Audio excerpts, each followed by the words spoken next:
بسم اللہ الرحمن الرحیم۔ کوئی لمحہ گلاب ہو کس نمبر 17 کے ساتھ آپ کی خدمت میں حاضر ہیں، جو لکھا ہے نگہت عبداللہ نے اور آپ کی خدمت میں لے کر آئے ہیں ہم۔ اگر آپ نے ابھی تک ہمارا چینل سبسکرائب نہیں کیا تو ہمارے چینل کو سبسکرائب کریں اور بیل آئیکن کو پریس کریں تاکہ آنے والی تمام نوٹیفیکیشن آپ کو بر وقت ملتی رہیں۔ اور اگر ہماری یہ ویڈیو آپ کو پسند آئے تو اس کو شیئر ضرور کیجیے گا۔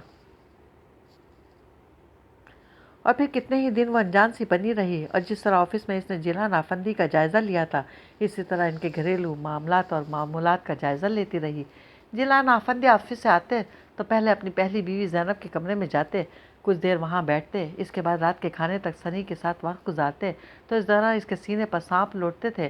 بس نہیں چلتا تھا کہ انہیں کھینچ کر اپنے کمرے میں لے آتی، لیکن کمال عورت تھی، اپنے ہر منفی جذبے کو بہت خوبصورتی سے چھپا کر یوں بن جاتی جیسے وہ اسی میں خوش ہے، اور الٹا جیلان آفندی اس کے ممنون ہونے لگتے۔ یوں کتنے ہی دن اس نے خود پر جبر کیا۔ اس کے بعد دھیرے دھیرے جیلان آفندی کی ڈور پر اپنی گرفت مضبوط کر کے انہیں اپنی طرف کھینچنے لگی تھی۔ جب وہ آفس سے لوٹتے تو پہلے سے گیٹ کے آس پاس موجود ہوتی اور ان کے آتے ہی لپک کر ان کی طرف بڑھتی، پھر بہت لگاوٹ کا مظاہرہ کرتے ہوئے انہیں اپنے ساتھ کمرے میں لے آتی، اور جو درمیان میں وہ زینب کے کمرے کی طرف مڑنے لگتے تو اسی وقت یا تو اسے چکر آ جاتا یا پیٹ میں درد شروع ہو جاتا، یہاں تک کہ معصوم سنی بھی اسے کھٹکنے لگا تھا۔ اور جب 1 سال بعد شہریار پیدا ہوا تب اس کی خود غرضی انتہا کو پہنچ گئی تھی۔ وہ جیلان آفندی اور ان کی ہر شے پر صرف اور صرف شہریار کا حق نہ صرف سمجھنے لگی بلکہ اکثر جتانے بھی لگی تھی، جس سے جیلان آفندی پہلے ٹھٹکے، پھر ایک روز اسے دھیرے سے سمجھاتے ہوئے بولے تھے، میرے ایک نہیں 2 بیٹے ہیں، اور جس طرح میرے دل میں دونوں کی محبت یکساں ہے اسی طرح ان دونوں پر ایک جیسا حق ہے۔ تم شہری کی بات کرتے ہو، سنی کو مت بھولا کرو، اور یہ بھی یاد رکھو کہ سنی میری پہلی اولاد ہے۔ اس سے آپ کا کیا مطلب ہے؟ وہ ان کی آخری بات پر ناگواری سے بولی تھی۔ تم جو بھی سمجھو لیکن غلط مت سمجھنا۔ انہوں نے ٹالا بھی اور باور بھی کرایا تو اس وقت خاموش ہو گئی، لیکن لفظ پہلی اس کے دل میں ترازو ہو گیا تھا۔ وہ اس گھر میں آئی ہی اس لیے تھی کہ دوسری نہیں کہلانا چاہتی تھی، حالانکہ وہ ایک اٹل حقیقت تھی جسے کسی طور جھٹلایا نہیں جا سکتا تھا۔ اگر جیلان آفندی پہلی کو چھوڑ کر اس سے شادی کرتے تب بھی وہ پہلی نہیں ہو سکتی تھی، اور نہ ہی اس کی اولاد کے حصے میں یہ اعزاز آتا تھا۔ یہ اسے پہلے سوچنا چاہیے تھا، لیکن اس وقت ایک تو اس نے یہ سمجھ لیا تھا کہ نصیب صرف پیسے سے بنتا ہے، دوسرے یہ زوم بھی تھا کہ اس کی محبت میں کھو کر جیلان آفندی پہلی بیوی کیا بچے کو بھی بھول جائیں گے بلکہ اس کے کہنے پر چھوڑ بھی دیں گے، تو پھر کچھ عرصہ ہی وہ لوگوں کو یاد رہے گی۔ اس کے بعد صرف وہ رہ جائے گی اور وہ پہلی اور آخری بیوی ہوگی۔ لیکن اس کے برعکس جیلان آفندی نے پہلے مقام پر ہی سے باور کرایا تھا کہ زینب یہاں سے کہیں نہیں جائے گی۔ بظاہر تو خاموش ہو گئی تھی، لیکن در حقیقت اس نے اپنے آپ کو چیلنج بنا لیا تھا اور اپنی ساری توانائیاں وہ اس کے خلاف پلان بنانے میں صرف کر رہی تھی کہ کسی طرح زینب اور سنی کو اس گھر سے ہی نہیں، جیلان آفندی کی زندگی سے بھی نکال دے۔ مختلف بہانوں سے وہ جیلان آفندی کو اس کے کمرے تک جانے سے تو روک لیتی تھی، لیکن انہیں اس سے متنفر نہیں کر پا رہی تھی، کیونکہ جیلان آفندی اس کے خلاف کچھ سنتے ہی نہیں تھے۔ اس لیے نہیں کہ وہ اس سے محبت کرتے تھے، بلکہ جانتے تھے کہ وہ سیدھی سادی کمگو عورت ہے، اور اس سے بھی یہی کہتے تھے، بیوقوف ہے وہ، تم اس کی باتوں کا برا نہیں مانا کرو۔ اس کے بعد وہ لاکھ کچھ کہتی، آفندی یوں بن جاتے جیسے سن ہی نہیں رہے، جس پر وہ مزید تل ملا جاتی تھی۔ اور اس وقت تو وہ بالکل ہی آپے سے باہر ہو گئی تھی جب اس نے سنا کہ زینب پھر سے ماں بننے والی ہے۔ شاید اپنے طور پر اس نے سمجھ لیا تھا کہ جیلان آفندی دوبارہ کبھی زینب کی طرف راغب نہیں ہوں گے، بس فرض نبھانے کو 1 آدھ گھنٹے جو اس کے پاس بیٹھ جاتے ہیں وہ بھی اسے گراں گزرتا تھا۔ اس کے علاوہ وہ کبھی انہیں اس کے کمرے کی طرف دیکھنے بھی نہیں دیتی تھی، ہر پر اپنی اور شہری کی ذات میں الجھائے رکھتی۔ اس لیے اسے حیرت تو تھی، اس سے زیادہ غصہ، اور پھر جیلان آفندی کے سامنے اس نے اپنا ایک امیج بنا لیا تھا، یعنی زینب کے معاملے میں کسی بات پر براہ راست الجھتی نہیں تھی، خود اس کے اندر الاؤ دہکتا لیکن اس پر ظاہر نہیں کرتی تھی، کیونکہ اس کے خیال میں ایسا نچلے طبقے کی عورتیں کرتی ہیں۔ اس لیے اس نے کبھی ان سے کچھ نہیں کہا، بلکہ جب انہوں نے بتایا کہ اس گھر میں ایک اور مہمان آنے والا ہے، پہلے وہ واقعی نہیں سمجھی تھی۔ اور مہمان؟ ہاں، ابھی زینب نے خوشخبری سنائی ہے، انہوں نے خوش ہو کر بتایا تو وہ بھنچکر رہ گئی۔ اللہ نے بیٹے تو دیے ہیں، اب میری خواہش بیٹی کی ہے۔ جیلان آفندی نے اپنی خوشی میں اس کے چہرے کی بدلتی رنگت پر غور ہی نہیں کیا، ورنہ اس وقت وہ اسے بہت اچھی طرح پہچان لیتے۔ بیٹی ہی ہوگی، وہ بہت جلدی سنبھل کر بولی تھی۔ اتنے یقین سے کیسے کہہ رہی ہو؟ انہوں نے چونک کر پوچھا تو مسکرا کر بولی تھی، میرا یقین اس بات پر ہے کہ آپ کی ہر خواہش پوری ہوگی۔ ہاں، اب تک تو ایسا ہی ہوا ہے، آئندہ بھی ایسا ہی ہوگا۔ وہ اس وقت ان کی خوشی شیئر کر کے ان کی نظروں میں سرخرو ہو گئی تھی، اور اگلے روز ان کے آفس جاتے ہی وہ زینب کے کمرے میں جا پہنچی تھی۔ اس تمام عرصے میں وہ پہلی بار براہ راست زینب سے مخاطب ہو رہی تھی، ورنہ اس سے پہلے اس کا انداز ایسا تھا جیسے وہ اسے اس قابل ہی نہیں سمجھتی، اور وہ خود کیا تھی۔ اس وقت اگر جیلان افندی اسے دیکھ کے سن لیتے تو کھڑے کھڑے فیصلہ سنا دیتے۔ سنا ہے تم ماں بننے والی ہو؟ اس نے چھوٹتے ہی جارحانہ انداز میں زینب سے پوچھا تھا، اور گو کہ اس نے کوئی جرم نہیں کیا تھا، پھر بھی مجرمانہ انداز میں سر جھکا لیا تو وہ اس کی بزدلی پر مزید شیر ہو کر انتہائی فحش گالیاں دینے لگی تھی، اور آخر میں وارننگ بھی دی کہ اگر اس نے جیلان افندی سے اس کی شکایت کی تو اسے گھر سے نکلوانے میں دیر نہیں کرے گی۔ اور زینب تو تھی ہی سادہ بزدل، مزید اس سے خائف ہو گئی تھی۔ حالانکہ وہ جیلان افندی کے بیٹے کی ماں تھی، اور پھر بیٹی کو جنم دے کر اس نے ان کی خواہش پوری کر دی تھی، پھر بھی وہ اس سے ڈرتی تھی، کیونکہ اس نے اس گھر میں آتے ہی اپنی اجارہ داری قائم کر لی تھی۔ ملازمین پر بلا وجہ روب، کھانے کی ٹیبل پر خانسامہ کی کم بختی آتی، اور کیونکہ ایسے میں افندی کچھ نہیں بولتے تھے، اس لیے شاید زینب یہ سمجھتی تھی کہ وہ بھی اس سے خائف ہیں۔ بہرحال بیٹی کی پیدائش پر افندی بہت خوش تھے، اور اب آفس سے آتے ہی سیدھا زینب کے کمرے میں جاتے اور گھنٹوں وہیں بیٹھے رہتے، تو ایسے میں وہ شہری کو ان کے پاس بھیج دیتی تھی۔ اس وقت شہری 4 سال کا تھا، اور اسے وہ ننھی سی گڑیا بہت اچھی لگتی تھی۔ جیلان افندی ننھی گڑیا کو گود میں لیتے تو ان کی طرف سنی اور دوسری طرف شہری آن بیٹھتا تھا۔ شہری مسلسل سوال کرتا، یہ کہاں سے آئی ہے؟ اللہ میاں نے دی ہے۔ جیلان افندی سے پہلے سنی جواب دے کر اپنی بڑائی جتاتا، یہ بولتی کیوں نہیں؟ ابھی بہت چھوٹی ہے نا، یہ روتی کیوں ہے؟ اسے بھوک لگی ہے۔ جیلان افندی دونوں کی باتوں سے خاصے محظوظ ہوتے تھے، اور اس دوران سائقہ جلے پیر کی بلی کی طرح اپنے کمرے میں چکراتی رہتی تھی، لیکن جیسے ہی جیلان افندی کمرے میں آتے وہ یوں بن جاتی جیسے اسے پرواہ ہی نہیں۔ جب گڑیا 6 مہینے کی ہوئی تو اس کی معصوم کلکاریاں سارے گھر میں گونجنے لگی تھیں، اور فطری سی بات تھی کہ جیلان افندی بے اختیار اس کی طرف کھینچے چلے جاتے۔ اس وقت خواہ سائقہ چکرا کر گر رہی ہوتی یا اس کے پیٹ میں درد اٹھتا، وہ نہیں رکتے تھے، بھاگے چلے جاتے۔ تو اس صورتحال سے وہ واقعی پریشان ہو گئی، لیکن ہارنے والوں میں سے نہیں تھی، اس لیے بس چند دن ہی پریشان رہی تھی۔ اس کے بعد اس نے زینب کو بچوں سمیت اس گھر بلکہ جیلان افندی کی زندگی سے نکال دینے کی ٹھان لی، تو پھر وہ عورت سے ڈائن بن گئی تھی۔ یہ اس نے جان لیا تھا کہ زینب پر اس کی کسی بات کا اثر نہیں ہوتا، یعنی وہ اس پر کتنے ستم ڈھائے، یہ گھناؤنے الزام لگائے، وہ یہ دہلیز چھوڑ کر نہیں جائے گی۔ شاید ماں باپ نے اسے رخصت کرتے ہوئے یہی سکھایا تھا کہ شوہر کی چوکھٹ سے مر کر ہی نکلے، اور وہ اسے بچوں سمیت مار دینے پر تیار ہو گئی، تو پھر اس نے کچھ اور سوچا ہی نہیں تھا۔ اور دوپہر کے کھانے میں گھر میں موجود کیڑے مکوڑوں مارنے کی دوا خاصی مقدار میں سالن میں ملا کر خود اپنے کمرے میں شہری کو ہوم ورک کروانے میں لگ گئی تھی۔ جب ملازمہ اسے کھانے کے لیے بلانے آئی تو اس نے خاصی پسماندہ شکل بنا کر کہا، میری طبیعت ٹھیک نہیں ہے، سر میں بہت درد ہے، مجھے بس ایک کپ چائے لا دو۔ اور کھانا؟ ملازمہ نے پوچھا تو وہ چڑ کر بولی تھی، کیا کھانا؟ وہ جی میں نے میز پر رکھ دیا ہے، تو میں کیا کروں؟ جا کر اسے اطلاع دو۔ اس کی تیز لہجے پر ملازمہ خائف ہو کر بولی، وہ تو نہیں ہے۔ نہیں ہے؟ زینب نہیں ہے؟ کہاں گئی؟ وہ بکھلا کر اٹھ کھڑی ہوئی تھی۔ پتہ نہیں جی، مجھے نہیں بتایا۔ اچھا؟ اس نے چند لمحے سوچنے کے بعد پوچھا، بچوں کے پاس کون ہے؟ بچے ان کے ساتھ تھے جی۔ ملازمہ نے بتایا تو چونکی، ٹھٹکی، پھر فوراً سنبھل کر بولی، اچھا ٹھیک ہے، تم جاؤ، اور ہاں چائے ابھی مت بنانا، میں پہلے کھانا کھاؤں گی۔ پھر وہ ملازمہ کے ساتھ ہی نکل کر ڈائننگ روم میں آئی تھی، اور اسے دکھانے کی خاطر اس نے پلیٹ میں سالن بھی نکالا تھا، پھر روٹی ہاتھ میں لے کر اس سے بولی تھی، ابھی تم جاؤ، زینب آئے گی تو وہیں تمہیں اور کام بتائے گی۔ ملازمہ چلی گئی، تب اس نے پہلے سالن ٹھکانے لگایا، پھر زینب کے بارے میں سوچنے لگی کہ وہ اس وقت کہاں گئی ہے، میکے یا ڈاکٹر کے پاس، کیونکہ اس کے علاوہ تو وہ کہیں نہیں جاتی تھی، اور یہ وقت دونوں جگہ جانے کا نہیں تھا، یعنی اگر اسے میکے جانا ہوتا تو صبح کو جاتی اور ڈاکٹر کے پاس شام کو۔ اس لیے وہ ٹھٹکی، یہ شاید اس کے دل میں چور تھا۔ جب ہی شہری کو سلا کر وہ زینب کے کمرے میں آ گئی، پہلی نظر میں ہی اسے کچھ گڑبڑ کا احساس ہو گیا، حالانکہ کمرے میں کہیں پھیلاوا نہیں تھا۔ پھر اس نے غور کیا تو الماری کے دونوں پٹ کھلے نظر آئے۔ وہ تیر کسی تیزی سے بڑھی اور الماری کا جائزہ لینے لگی۔ کچھ بھاری کام کے کپڑے تھے، اور بس